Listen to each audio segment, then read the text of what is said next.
That seat was never yours. The accusation cut through first class just as the cabin door was about to close, and every head turned toward Naomi Carter. She sat beside the window in 2A, one hand resting on a worn leather carry-on, the other holding a boarding pass that clearly displayed her name. Across the aisle, a silver-haired man in an expensive navy blazer pointed at her as though he had caught a thief. "I paid for that seat," Richard Hale said. "She must have slipped past the gate." Naomi looked from him to the lead flight attendant, Melissa Grant, waiting for someone to ask the obvious question. No one did. Outside the window, rain streaked across the glass beneath the gray Seattle sky, and the engines gave a low mechanical hum. Inside, the silence felt sharper than the weather. Melissa stepped closer, her professional smile thin and cold. "Ma'am, I need you to gather your belongings." Naomi raised her boarding pass. "This is my assigned seat." Melissa barely glanced at it. "We can discuss that at the gate. You can scan it here. Please don't make this difficult." Naomi felt the familiar weight behind those words. Difficult. A word often used when calm people refuse to disappear. She looked around the cabin. Several passengers had already lifted their phones. Others studied their drinks, suddenly fascinated by melting ice. Richard remained standing, confident that the room would bend around him. "My seat is 2A, he repeated. "I fly this route every month." Naomi turned her phone toward Melissa. The airline app showed Flight 417, Seattle to Atlanta, Seat 2A, passenger Naomi Carter. The evidence glowed between them, bright and undeniable. Melissa did not take the phone. Instead, she touched the radio clipped near her shoulder. "We need assistance in first class." Naomi's pulse tightened, but her voice stayed level. "You haven't checked his ticket." Richard gave a short laugh. "Are you accusing me of lying?" "I'm asking her to verify both boarding passes." From 3 rows back, a middle-aged man in a charcoal sweater watched without speaking. His name was Ethan Caldwell, though no one in the cabin recognized him. To the crew, he was another quiet passenger traveling alone. They had no idea he was the chief executive officer of the airline, conducting an unannounced service review before the company's annual board meeting. 2 airport police officers appeared at the cabin entrance less than a minute later. Officer Daniel Brooks entered first, broad-shouldered and impatient, followed by a younger officer named Mark Ellis. Melissa met them in the aisle and spoke in a low voice, but Naomi heard enough: disputed seat, uncooperative passenger, possible fraudulent boarding pass. Brooks looked at Naomi for barely 3 seconds. He did not ask to see Richard's ticket. He did not speak to the gate agent. He did not examine the phone still open in Naomi's hand. "Ma'am," he said, "stand up and come with us. My boarding pass is right here. We'll sort it out outside. Then scan it first." The cabin seemed to hold its breath. Brooks glanced at Melissa, then back at Naomi. "Stand up." Naomi slowly rose, leaving the boarding pass on the armrest where everyone could see it. As she reached for her coat, Richard stepped toward the window seat as if the matter had already been settled. That was when Naomi heard it, a faint metallic click beneath the floor, followed by a soft repeating pulse from somewhere near the forward galley. Her eyes shifted toward the cabin door. The sound came again. Quiet. Mechanical. Wrong. Naomi stopped moving. Brooks mistook her stillness for defiance. "Is there a problem?" She looked past him toward the cockpit. "Yes," she said. "But it isn't my seat." The metallic click came again, faint beneath the steady hum of the cabin, and Naomi turned her head toward the forward galley. Officer Brooks stepped closer, blocking her view. "You need to move now," he said. Naomi kept her eyes on the floor near the bulkhead. "There is a problem with the cargo latch indicator." Melissa folded her arms. "You are not qualified to make that judgment." Naomi looked at her then, calm but firm. "I am qualified." For the first time, uncertainty flickered across Melissa's face, but it vanished almost immediately. Richard had already lowered himself into the aisle seat beside 2A, wearing the satisfied expression of a man who believed the room had chosen him. Mark Ellis glanced at the boarding pass still resting on Naomi's armrest. Her name was visible in bold letters. He seemed about to reach for it, but Brooks spoke first. Hands where I can see them. Naomi slowly lifted both hands.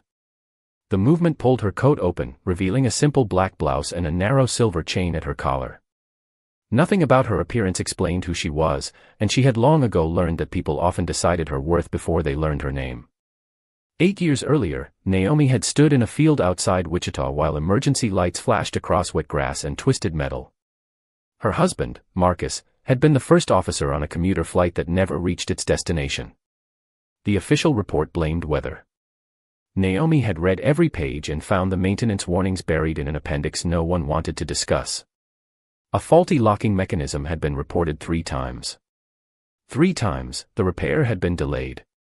After the funeral, she returned to school, completed her engineering certification, and built a career investigating the quiet failures that happened before public disasters. She did not speak about Marcus often. She carried his pilot wings in a small metal case inside her bag and let the work speak for him. Today, she was traveling to Atlanta for the 8th anniversary memorial. The first-class ticket was not a gift, an upgrade, or a favor.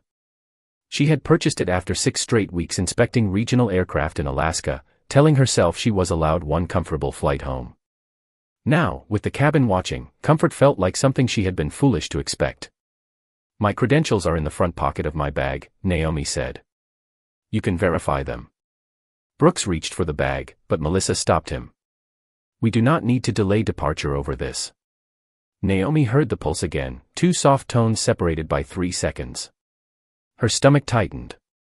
"That sound is connected to the forward cargo door sensor." Melissa shook her head. "It is probably part of the normal pre-flight sequence." "It is not." A little girl seated across the aisle stared at Naomi with wide brown eyes.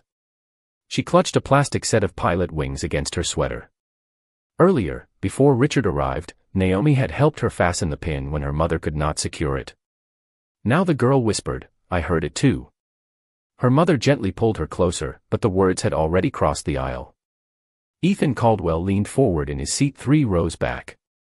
He had been watching Melissa, Brooks, and the unverified boarding pass, but now his attention shifted fully to Naomi. "What exactly does the sound mean?" he asked. Melissa turned sharply. "Sir, please remain seated." Naomi answered anyway.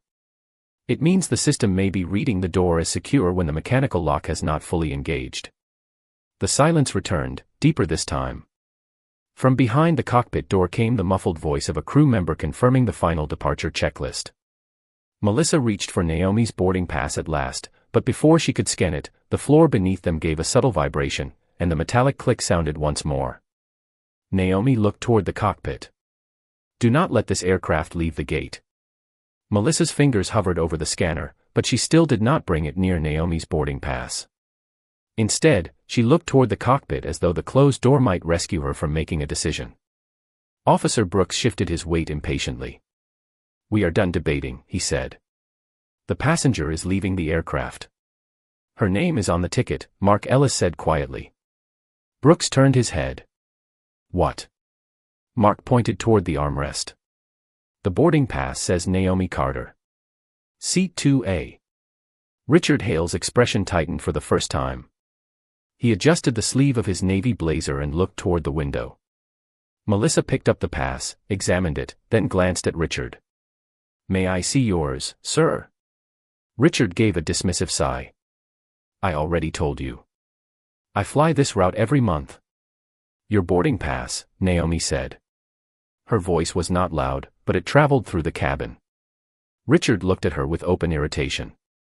"This has nothing to do with you anymore." Ethan Caldwell watched from 3 rows back, his hands folded over a plain leather notebook. He had spent 22 years building the airline from a struggling regional carrier into a national company. He knew the service manuals, the employee codes, and the promises printed in every training packet. Respect every passenger. Verify before acting. Protect safety above schedule. Yet within minutes, Melissa had ignored all 3. Ethan had boarded the flight without an assistant, without an executive badge, and without notifying the crew because he wanted to see how the company behaved when no one important appeared to be watching. What he saw now made the cabin feel smaller.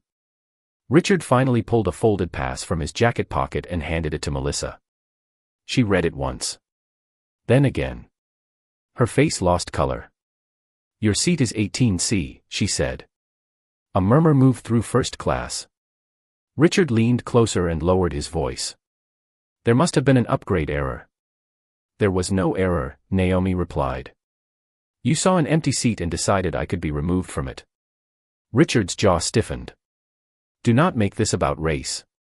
Naomi met his eyes. I did not have to. The words settled over the cabin like dust after a door slammed. Melissa looked toward Brooks, then toward Naomi, trapped between embarrassment and the pressure to keep the flight on schedule. There has clearly been a misunderstanding, she said. Miss Carter may return to her seat. Brooks did not move. She refused a lawful instruction. I asked you to check the evidence, Naomi said. That is not refusal. You delayed the boarding process. Because no one listened. The little girl across the aisle still held her plastic wings against her sweater. Her mother looked from Naomi to Melissa, then raised her phone slightly higher. Several other passengers did the same. The red recording lights were small, but Melissa noticed every one of them. A chime sounded from the galley. Then came the metallic click again, sharper than before. Naomi turned toward the floor near the bulkhead. The muscles in her shoulders tightened beneath her coat. That is the third incomplete cycle, she said. The latch is trying to confirm a lock it does not have. Melissa pressed her lips together. Maintenance cleared the aircraft. Then maintenance. Needs to look again. Brooks stepped into Naomi's line of sight.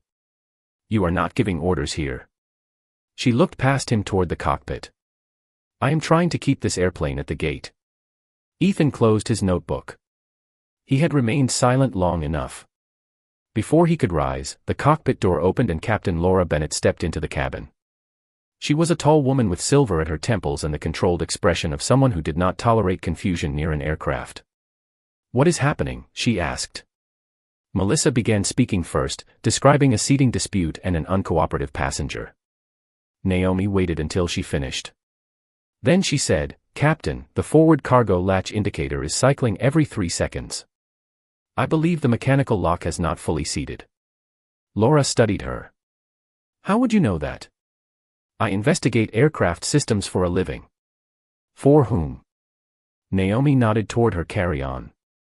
My credentials are in the front pocket. Mark Ellis reached down, opened the pocket with Naomi's permission, and removed a laminated identification card.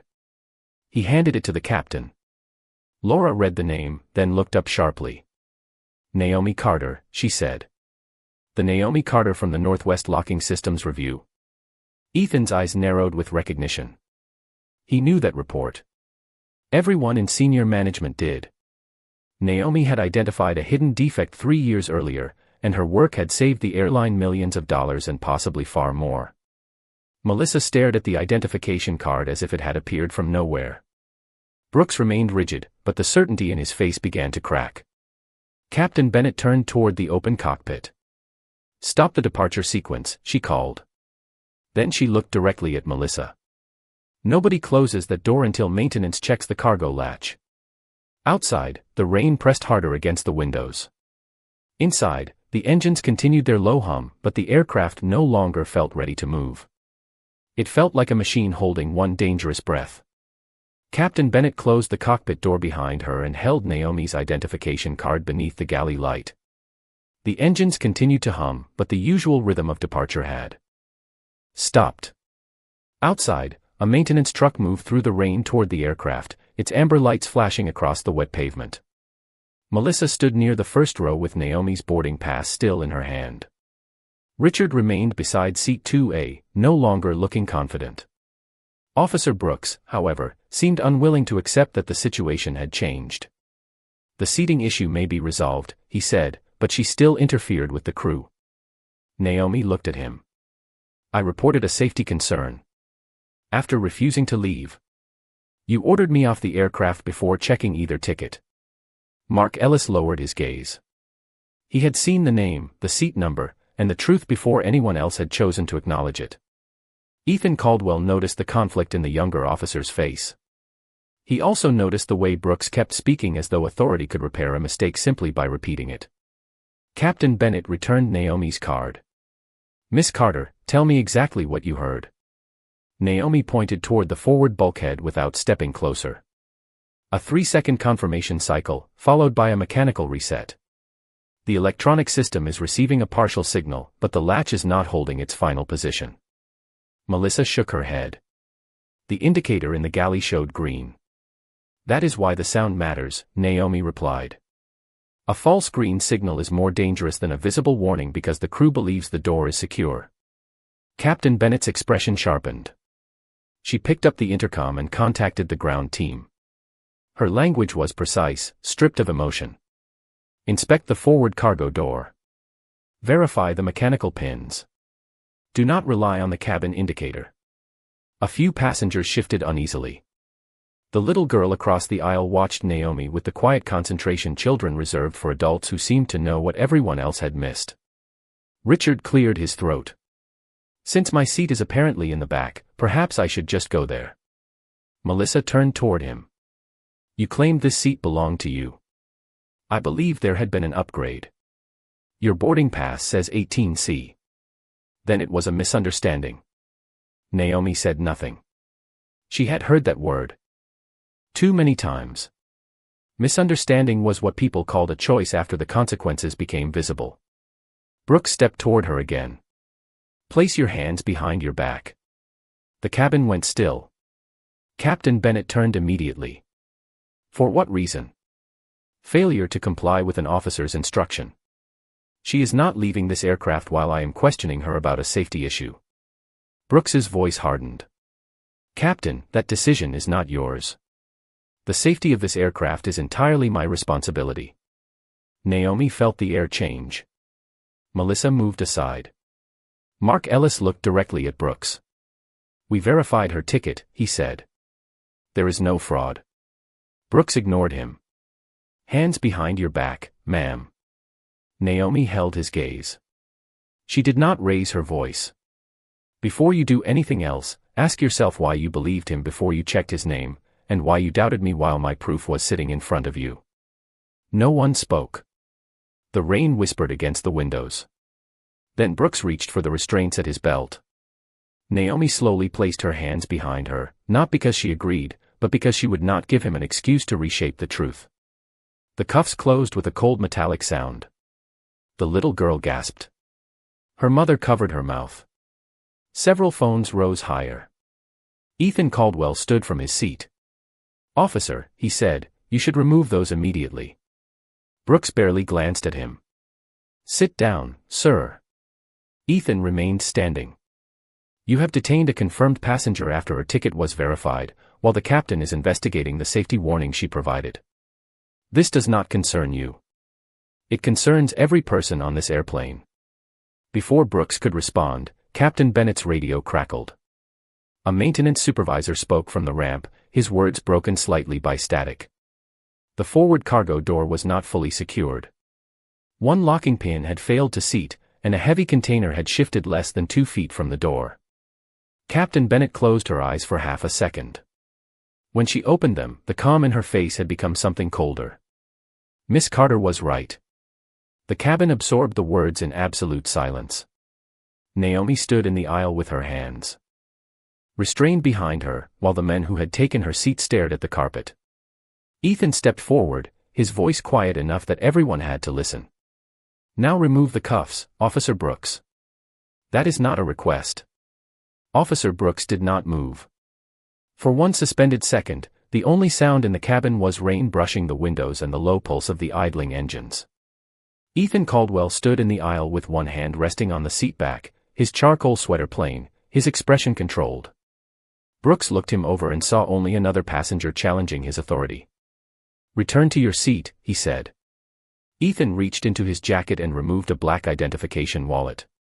He opened it slowly, allowing Captain Bennett and Melissa to read the name first. Ethan Caldwell. Chief Executive Officer. The color drained from Melissa's face. Brooks glanced at the identification, then at Ethan, but his hand remained near the key to Naomi's cuffs. This is still an airport police matter, he said. Not anymore, Ethan replied. You entered my aircraft because my employee reported a crime that never happened. The passenger was verified. The accusation was false. She then prevented this aircraft from leaving the gate with an unsecured cargo door, and you restrained her for speaking. Richard sank into the nearest empty seat. Melissa opened her mouth, but Ethan raised one hand. Do not explain yet.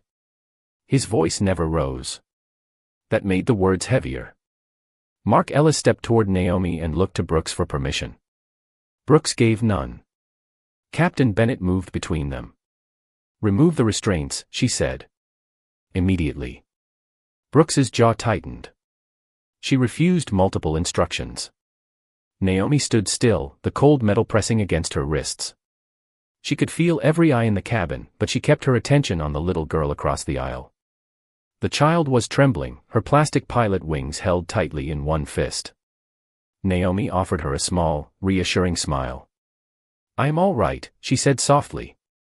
The girl did not look convinced. Ethan saw the exchange. He saw Naomi comforting a child while the adults responsible for the situation argued about procedure. Something inside him shifted from disappointment to shame. This was his company. His uniform on Melissa's shoulders. His name on the safety card. His promise printed across every airport wall. Yet Naomi had been treated as though her ticket, her credentials, and her voice carried less weight than Richard's assumption. Mark Ellis finally reached for the key. I will remove them, he said. Brooks turned toward him. Officer Ellis. Her ticket is valid, Mark replied.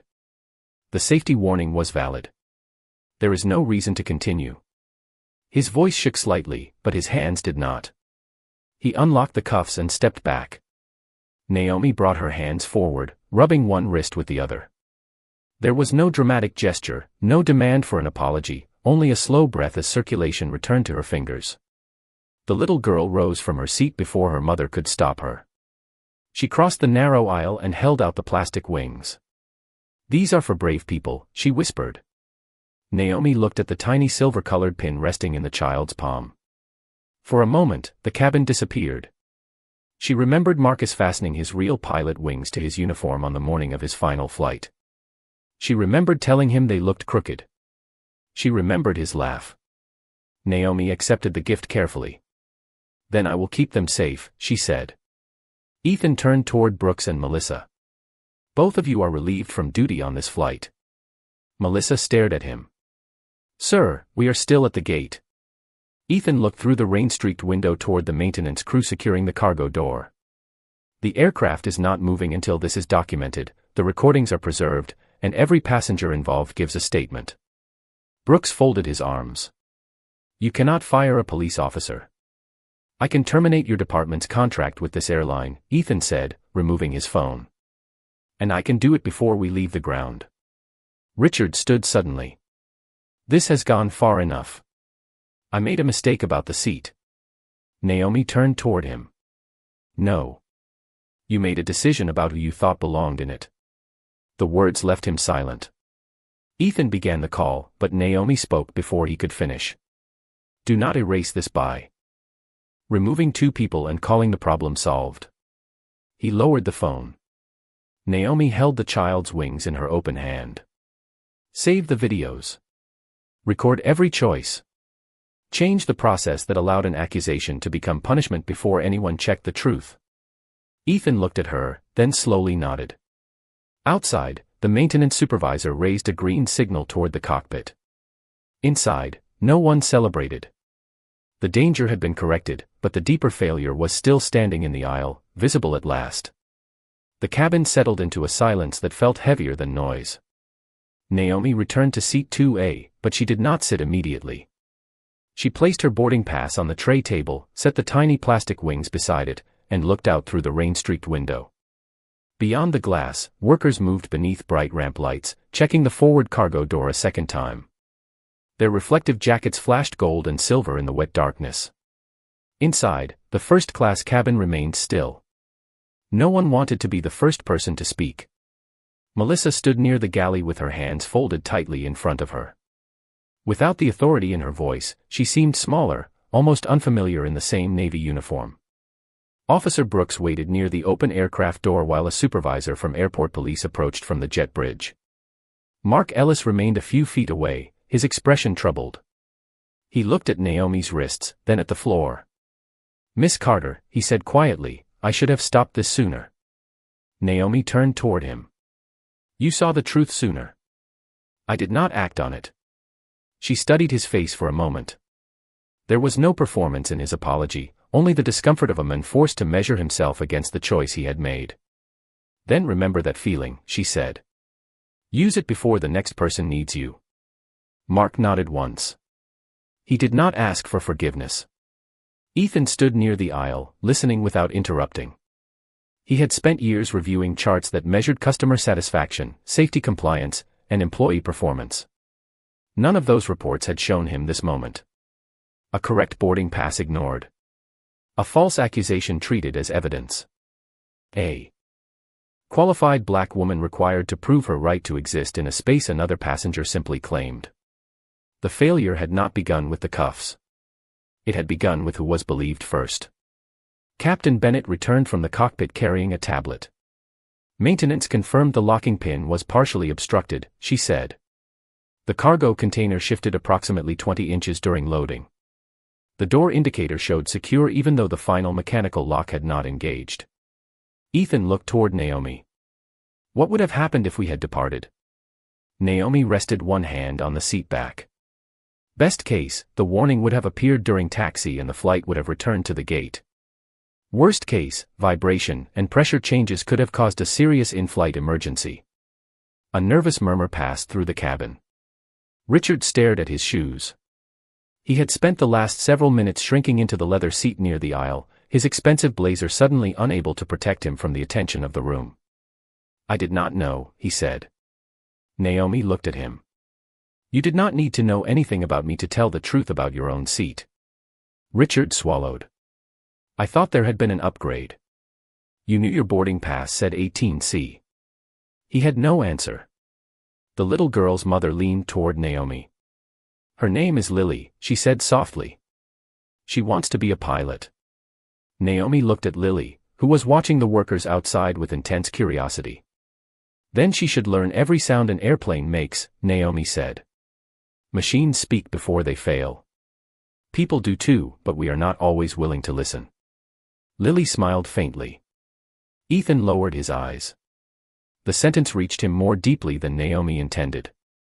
He thought of complaints summarized into percentages, incidents closed with scripted apologies, and training sessions reduced to boxes employees clicked before returning to work.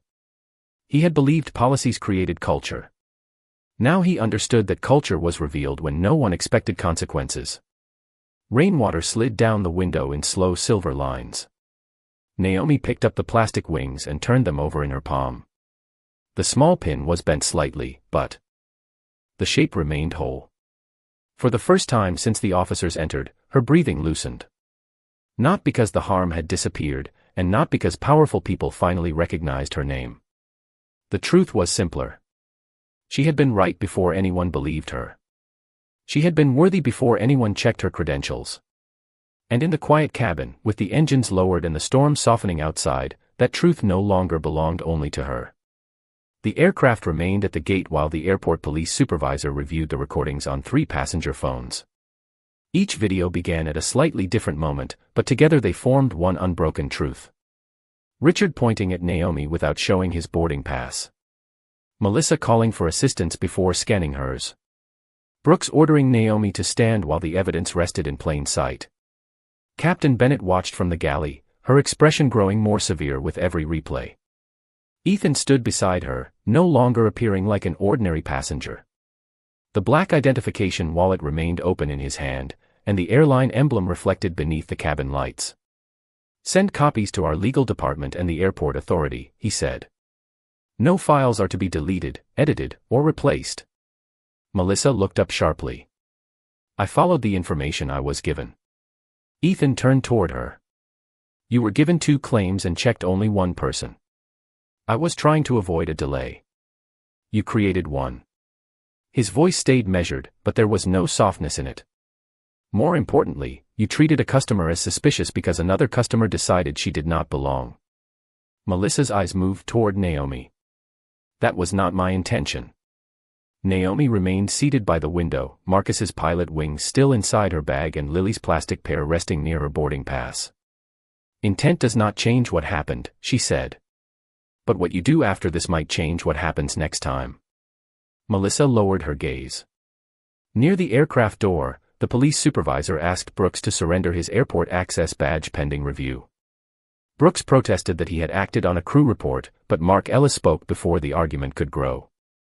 The report was not verified, he said. I saw the boarding pass. I should have stopped the detention. Brooks stared at him. Mark did not look away. The supervisor collected both statements and instructed Brooks to leave the aircraft. No one applauded as he walked into the jet bridge. The silence carried more weight than celebration could have. Ethan stepped into the aisle and addressed the cabin. This flight will depart after the safety inspection is complete, but what happened here will not be treated as a simple service complaint. He paused, looking at the phones still raised around him. Every passenger has the right to be verified by facts, not assumptions. My company failed that standard today. Richard shifted in his seat. I would like to apologize, he said, his voice barely above the engine hum. Naomi looked toward him. For taking my seat. For assuming you could not have purchased it. The admission seemed difficult for him, but she did not rescue him from the discomfort. And for letting everyone else carry your lie, she added. Richard nodded slowly. Yes. Naomi studied his face, then turned back toward the window. Forgiveness was not a performance she owed the room. Recognition had to exist before repair could begin. A maintenance supervisor entered and handed Captain Bennett a signed report. The damaged locking component had been replaced, the cargo container repositioned, and the system tested through 5 complete cycles. Captain Bennett read every line before giving permission to resume boarding procedures. Ethan took the empty aisle seat across from Naomi. 3 years ago, your Northwest review forced us to replace more than 200 latch assemblies, he said. The board complained about the cost. Naomi kept her eyes on the rain. Safety always looks expensive before failure. Your report may have saved this company. Reports do not save companies. People who act on them do. Ethan absorbed the correction. Then I did not act soon enough today. Naomi finally looked at him. You were watching. I wanted to see how the airline operated when employees did not know I was present. Now you know. The words held no anger, only truth. Ethan nodded. I do. He opened his notebook and wrote 3 lines, independent review, passenger verification protocol, authority to stop escalation. Then he closed it. I want you to lead the review. Naomi glanced at the small wings on her tray table. I will consider it under one condition. Name it. Do not build another training video that employees forget in a week.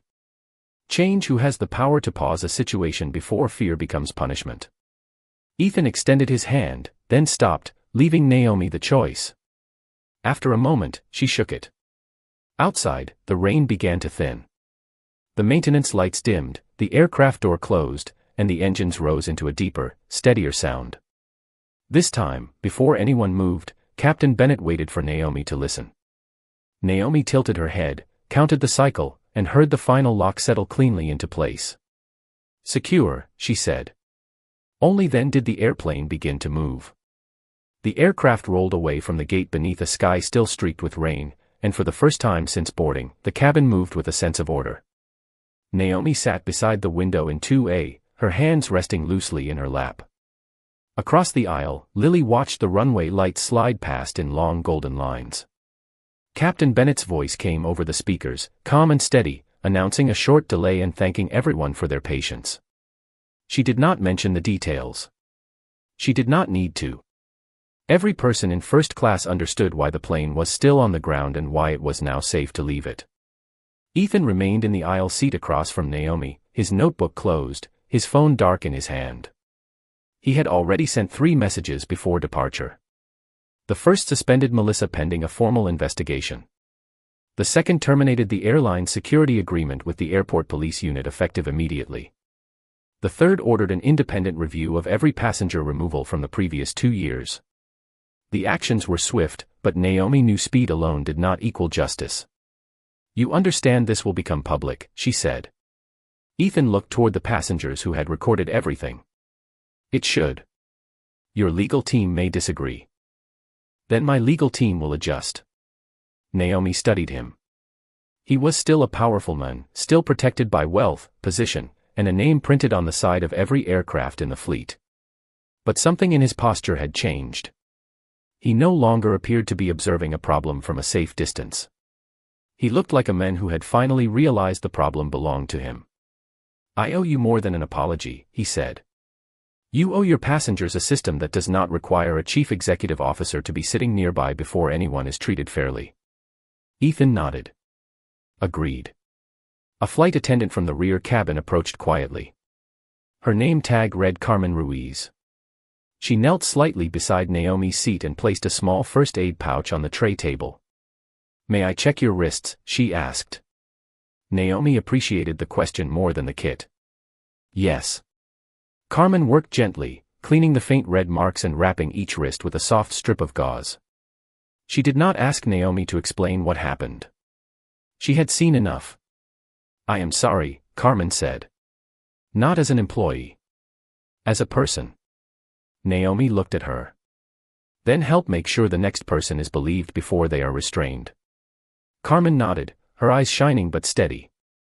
Behind them, Richard rose from his seat in row 3 and stood uncertainly in the aisle. He had removed his blazer and held it folded over one arm, as though shedding the polished appearance might make honesty easier. Miss Carter, he said. Naomi turned. I want to say this correctly. The cabin grew quiet again. Richard looked down at his boarding pass, the number 18C visible between his fingers. I saw you in that seat and assumed there had been a mistake. Not because of anything you did. Because of what I expected a first-class passenger to look like. He swallowed. I lied when I said the seat was mine. I thought they would believe me. And they did, Naomi said. Yes. That is the part you need to remember. Richard nodded. I will. He returned to the rear cabin without asking whether she forgave him.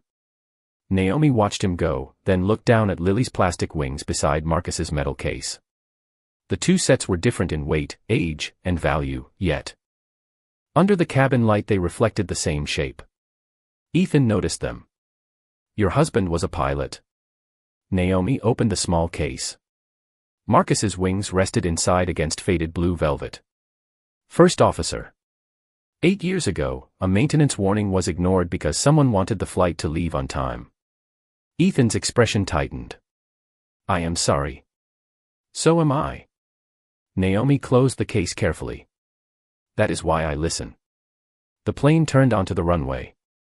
The engines deepened, smooth and even, and Lily pressed her face toward the window. Naomi heard every vibration, every change in pitch, every mechanical rhythm beneath the floor. Nothing sounded wrong. As the aircraft gathered speed, Ethan looked toward the front cabin where Melissa had once stood. When we land, he said, I will make a public statement. Naomi kept her eyes on the runway. Do not make it about saving your reputation. What should I make it about? The wheels lifted from the pavement, and the city lights dropped away beneath them. Naomi held Marcus's wings in one hand and Lily's gift in the other. Make it about who your company chooses to believe before the truth has a chance to speak. 3 hours later, the aircraft descended through a thin layer of clouds above Atlanta, and the morning sun broke across the wing in a clean band of gold. Naomi watched the city rise beneath them, highways curving through neighborhoods, office towers catching the light, and runways stretching across the ground like precise black lines. The cabin had changed during the flight. No one avoided her eyes now. Some passengers offered quiet nods when they passed. Others remained silent, perhaps because shame had no easy language. Lily slept against her mother's shoulder with the empty space on her sweater where the plastic wings had been. Ethan sat across the aisle reviewing the statement he planned to release. He had removed every sentence that praised his own intervention. What remained was simple: the airline had failed Naomi Carter, the evidence would be preserved, and new procedures would begin immediately. Every seating dispute would require verification of both boarding passes. No passenger could be removed solely on another traveler's claim. Any employee, crew member, or officer could pause an escalation when facts had not been checked. Independent investigators would review past incidents, and the findings would be made public. Naomi read the final page once. "This is a beginning," she said. "Not a solution." "I understand," Ethan replied. "Understanding will be measured by what happens when you are not on the plane." He nodded and signed the statement. When the wheels touched the runway, the cabin filled with the deep rush of air and the steady vibration of a safe landing. No one applauded. The moment did not need celebration. Naomi closed the metal case containing Marcus's wings and placed Lily's gift beside them.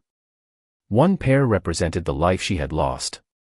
The other represented the future she still hoped could be protected. At the gate, airport officials and airline representatives waited beyond the jet bridge. Brooks had been removed from airport duty pending investigation. Melissa's employment review would include the recordings and witness statements. Mark Ellis had submitted a full account admitting that he saw the evidence and failed to act soon enough. Richard had provided a written confession stating that he knowingly claimed a seat assigned to someone else because he believed the crew would accept his word over Naomi's. The truth had not arrived through power. It had been present from the beginning, printed on a boarding pass, sounding beneath the floor, and spoken by a woman everyone had been too ready to doubt. As passengers began to leave, Lily woke and crossed the aisle. Naomi knelt so they could speak at eye level. "Did the wings help?" Lily asked. Naomi opened her palm. "They reminded me to stay brave." Lily smiled. "You can keep them." Naomi glanced at the girl's sweater, then pinned the wings back where they belonged. "A pilot should wear her own wings."